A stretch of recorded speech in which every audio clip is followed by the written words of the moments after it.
我们开封龙眼山楂泡酒，像龙眼和荔枝泡酒都会出现一层果渣碎屑，属于正常现象。坏的话，碎屑是像棉花一样的团状，这种散开的是果渣。酒体是非常自然明亮的浅金黄色，入口是龙眼清爽淡雅的果甜，中口是山楂的酸，前中口的过渡平滑而又自然，后口和回味是龙眼优雅的果香。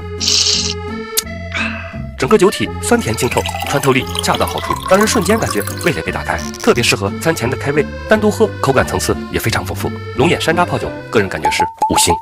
上次花半个月时间做出了朗姆酒，利用它泡了红枣。今天我来品尝一下口感，再测一下很多人关注的甲醇是否超标。先检测一下自己做的朗姆酒，结果显示没有问题。再测一下泡好的红枣酒，理论上来讲，如果原酒没有问题的话，泡酒是不会出现甲醇的，因为泡酒过程并没有发生化学反应，只是萃取和溶解的物理变化，水果的果香和果甜融入酒中，同时吸走一部分酒的辛辣和杂味。而我们担心的甲醇是粮食或水果中的果胶物质在发酵过程产生的，而泡酒时没有加入酵母，所以也没有发酵的过程。可是我的检测结果却从颜色上来看，虽然符合小于 0.6 的国标，但我还想弄明白为什么和原酒不同。于是我翻阅资料，发现陆酒的国标里没有检测甲醇的指标和实验方法。我又翻阅之前的检测报告，是按照国标 5006.266-2016 来执行，发现原理是先蒸发掉酒中的不挥发性物质，然后再检测，所以直接检测泡酒的方式应该是不对的。于是我继续用之前买的实验室蒸馏装置，50毫升酒，50毫升水，然后蒸馏，最终取50毫升蒸馏液来测试，结果显示一切正常。好了，现在可以安心品尝了。用蜜糖发酵的，后口是黑糖和焦糖的滋味，但过于浓厚，盖住了红枣的香气。用甘蔗青汁发酵的，口感更加干净，完美的把红枣的香气呈现了出来，还微微有一点甘蔗的清甜。或许是因为自己做的原酒，总觉得比之前泡的都好喝一点。黑糖的滋味给了我一个新的灵感，如果泡酒后口滋味不够的话，或许可以把冰糖换成黑糖。最后品尝一下蒸馏液的口感，枣香主要在前口，蒸馏会损失掉一部分果香，还有酸、糖、颜色等不挥发的物质，它们留在剩余的液体里，所以这杯无醇版的红枣酒果味、甜和层次感都有，比煮的红枣水更加清透好喝，又是一个意外惊喜。有一个粉丝给我邮寄了一种水果，我竟用它做了14款泡酒。事情的经过是这样的，前几天有一个粉丝私信我，让我试试他自己种的葡萄来泡酒，因为我之前试过几款葡萄泡酒，口感很一般，但他说他的葡萄皮有一种橄榄香气，学名加宝果。我最近正在研究还有哪些天然的果香适合泡酒，一听到橄榄香立刻就心动了，上网一查，果然它不像普通的葡萄那样一串一串的，而是直接长在树上的，所以又叫树葡萄，一斤卖好几十呢。这么贵重的果子，我决定用10款基酒做一个全方位的测试对比，这样才能对得起粉丝的一片信任。这个果子皮有一点厚，比葡萄皮硬一点，第一口咬下去很酸的味道，但吃到果肉中间就是糯糯甜甜的口感，还有一点山竹的滋味和奶香。最后轻咬果皮，果然有橄榄香气，还有微微的荔枝香。如果这种味道能很好的呈现在酒中，那简直太棒了。因为皮厚，所以我采用扎眼的形式，让酒能更快的浸泡进去。最终每瓶用260克加包果、39克糖、260克酒的配方，分别用10款酒来浸泡。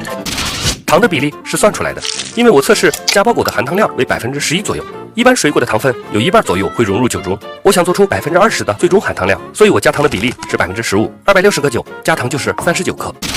还剩下一点加包果，我又分别用不扎眼的方式和不加糖的方式又泡了2瓶。还剩最后一点，因为果皮和果肉香气不同，所以我又泡了2瓶，一瓶只有果皮，一瓶只有果肉。好了，加包果都被我霍霍完了，需要等待3到5个月再来品尝，不知道我一心盼望的橄榄香会不会如我所愿。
看到大家都在这自制军美式，想起来我以前也翻车过，就找出来，让大家都乐呵乐呵。这是以前视频的内容，看这流畅的制作过程，一气呵成。可谁也没想到，他竟然睡着了。2000 years later， 终于露出了一点点，我嫌他露的不够，又加了点夜水，终于露的还可以了。可我觉得他还能再努力努力，于是又加了一丢丢，彻底翻车了。我们开封石榴橙子泡酒，这里面有一根白线，大家能猜到是什么吗？这是用大桶泡的，因为放在角落里差点忘了，所以泡了快5个月了。酒体的颜色是透亮的深红色，闻起来有一丝酒味，但更多是橙子的一缕清香。让我们来品尝一下。